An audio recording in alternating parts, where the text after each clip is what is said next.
Good morning students. आज हम बात करेंगे class 8 maths chapter 8 comparing quantity exercise 8.3 के बारे में। इससे प्रीवियस पार्ट के अंदर मैंने आपको एक्सरसाइज 8.2 के क्वेश्चन सोल्व करवाए थे। तो आज हम 8.3 के इंट्रोडक्शन के बारे में पढ़ेंगे। देखिए, इंट्रोडक्शन इसमें क्या है कि हम जो टॉपिक पढ़ते हैं वो है इंटरेस्ट के रिगार्डिंग। इंटरेस्ट भी जैसे क्या होता है, इंटरेस्ट एक एक्स्ट्रा अमाउंट होती है। क्या होती है? एक एक्स्ट्रा अमाउंट होती है। फॉर एग्जाम्पल के लिए समझिए कि जैसे आप बैंक में जाते हैं तो बैंक में कुछ पैसे जमा करवाते हैं। कुछ दिन के बाद जो पैसे होते हैं उन्हें उनसे हमें कुछ एक्स्ट्रा मनी मिलती है। जितने हमने पैसे जमा करवाए, जैसे हमने 10,000 जमा करवाए, एक साल के बाद देखते हैं तो उस जो अमाउंट हमारे अकाउंट के अंदर होती है वो 10,000 से कुछ कुछ रुपए फालतू होती है। तो वो क्या होती है, जो एक्स्ट्रा अमाउंट होती है उन्हें क्या बोलते हैं, एक्स्ट्रा जो मनी होती है वो हम क्या उसे क्या बोलते हैं, इंटरेस्ट। अब इंटरेस्ट जो होता है, इंटरेस्ट टू पार्ट्स के अंदर डिवाइड होता है। इंटरेस्ट के दो टाइप होते हैं। एक टाइप का होता है सिंपल इंटरेस्ट जो होता है, ठीक है, और एक जो होता है कंपाउंड इंटरेस्ट। कंपाउंड इंटरेस्ट, ठीक है। कंपाउंड इंटरेस्ट के बारे में भी पढ़ेंगे।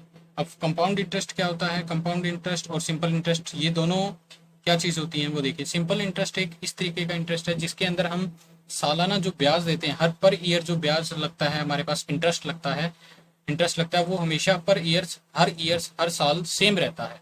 फॉर एग्जाम्पल के लिए जैसे मैंने कोई भी कस्टमर आता है, मैंने उसको कोई भी, जैसे अपने घरों में होता है, मैंने उसको 10,000 रुपए दे दिए, तो वो अगले साल मुझे पैसे देगा तो वो इंटरेस्ट भी देगा प्लस वो 10,000 रुपए भी देगा, ठीक है। बट ये हर साल इंटरेस्ट जो रहेगा, कितने साल तक भी वो पैसे रखेगा, वो हर साल वो पैसे क्या रहते हैं, सेम रहते हैं। फॉर एग्जाम्पल के लिए मैंने कहा कि तेरे को मैं 10,000 रुपए देता हूँ, 10% के हिसाब से देता हूँ, कि रेट कितनी होगी मेरे पास, 10%। जैसे आप सिंपल इंटरेस्ट का एक फार्मूला भी पढ़ते हो।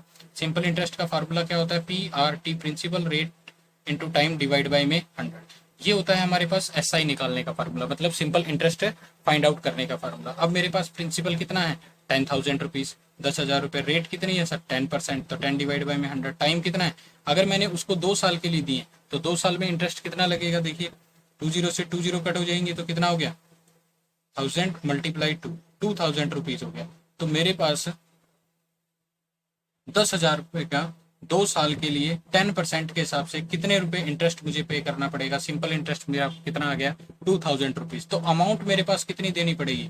अब मैं अगर 2 साल बाद जाता हूँ तो उस मेरे को वो कितनी अमाउंट ला के देगा, 10,000 रुपए तो ला के देगा सर, बिल्कुल ला के, जो मैंने उसको दिए थे। ऊपर से कितने रुपए और ला के देगा, 2,000 रुपए और ला के देगा सर। तो मेरे पास टोटल अमाउंट कितनी हो जाती है, 12,000 रुपए हो जाती है। Got it. तो ये तो क्या था, सिंपल इंटरेस्ट। जैसे फर्स्ट ईयर का इंटरेस्ट कितना लगा, सेकंड ईयर का इंटरेस्ट जितना भी लगेगा, थर्ड ईयर का भी लगेगा, कितने भी 10 सालों तक भी चलता रहे, 20 सालों तक भी इंटरेस्ट हर, जैसे फर्स्ट ईयर का 100 रुपए है तो सेकंड ईयर का भी कितना होगा, 100 रुपए। थर्ड ईयर का भी कितना होगा, 100 रुपए। फोर्थ ईयर का भी कितना होगा, 100 रुपए। तो ये हर टाइम कॉन्स्टेंट पर ईयर के हिसाब से कॉन्स्टेंट रहता है, चेंज नहीं होता है। बट कंपाउंड इंटरेस्ट में क्या होता है कि ब्याज के ऊपर, इंटरेस्ट के ऊपर इंटरेस्ट लगना स्टार्ट होता है। जैसे मैंने किसी को 10,000 रुपए दिए सर, ठीक है, 10,000 रुपए दिए, कितने रेट के हिसाब से, 10% के हिसाब से दे दिए सर। बट उसका फर्स्ट ईयर का इंटरेस्ट कितना हो जाएगा, फर्स्ट ईयर का, तो फर्स्ट ईयर का आप कहोगे कि सर 10,000 के ऊपर 10% के हिसाब से 1 साल का इंटरेस्ट, यही कैसे निकालोगे, 1,000 रुपीज होगी सर, ठीक है। बट ये तो फर्स्ट ईयर का ही आया सर। सेकंड ईयर का, अब सेकंड ईयर का क्या लगेगा, 10,000 के ऊपर तो इंटरेस्ट लगेगा सर। बट इन 1,000 रुपीज के भी 10% के ऊपर क्या लगेगा, इंटरेस्ट लगेगा। ये तो सर फर्स्ट ईयर का हो गया। सेकंड ईयर का देख लीजिए, ये फर्स्ट ईयर का इंटरेस्ट आ गया। सेकंड ईयर का अगर मैं देखता हूँ तो सेकंड ईयर में क्या आएगा सर, 10,000 पे तो उतना ही लगेगा, 10,000 का 10%। ये सेकंड ईयर की बात कर रहा हूँ, ठीक है। तो टाइम के हिसाब से तो वही एक ही साल हुआ है, एक साल में भी तो वो तो उतना ही लगेगा, ये 1,000 रुपीज तो लगेगा। बट सर 1,000 रुपीज के ऊपर भी कितने रुपए का लगेगा, 10% के हिसाब से लगेगा। टाइम तो बनेगा ये, तो कितना हो गया, कहने का मतलब 100 रुपीज और लगेंगे। अब इसका टोटल कितना हो जाएगा कि 1,000 तो सर 10,000 रुपए पे था, 100 रुपए पे और ब्याज लग गया, तो टोटल कितना हो गया, 1,100 रुपए मेरे पास अमाउंट के अंदर हो जाता है।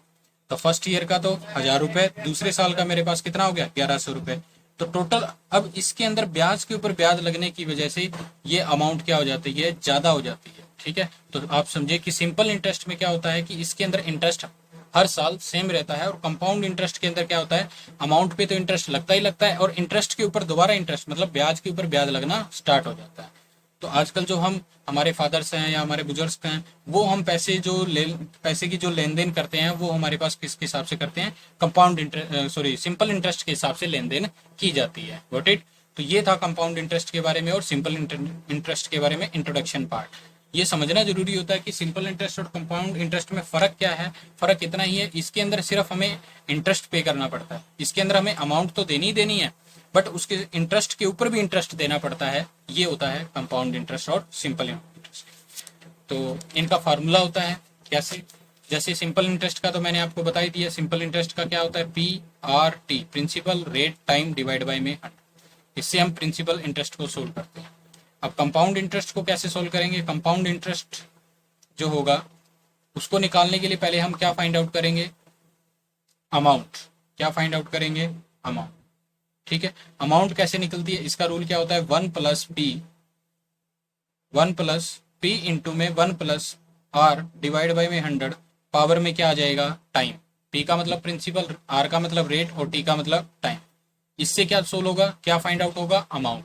अब अमाउंट निकालने के बाद क्या क्या निकालेंगे, CI, compound interest. Compound interest कैसे निकलेगा कि जो अमाउंट आएगी उसमें से प्रिंसिपल को क्या कर देंगे, माइनस। तो ये दो रूल यूज होंगे किसके लिए, कंपाउंड इंटरेस्ट निकालने के लिए। अब कंपाउंड इंटरेस्ट जो होता है वो हाफ ईयरली भी लगता है और एनुअली भी लगता है, दोनों ही बातें होती हैं। ठीक है, हाफ ईयरली भी लगेगा, एनुअली भी लगेगा, वो हमें देखना पड़ेगा हाफ ईयरली के लिए क्या होता है और क्वार्टरली के लिए क्या होता है और फुल ईयर के लिए कैसे लगता है। तो वो हम जैसे जैसे क्वेश्चंस आएंगे उनके बारे में आपको पहले इन्फॉर्म कर दिया जाएगा, बता दिया जाएगा। Got it. तो अब हम ये जो एक्सरसाइज है पूरी 8.3 एक्सरसाइज है, ये कंपाउंड इंटरेस्ट पे ही बेस्ड है। जैसे जैसे एग्जाम्पल करेंगे आपको समझ आ जाएगा, फिर हम एक्सरसाइज के बारे में। Got it. Thank you.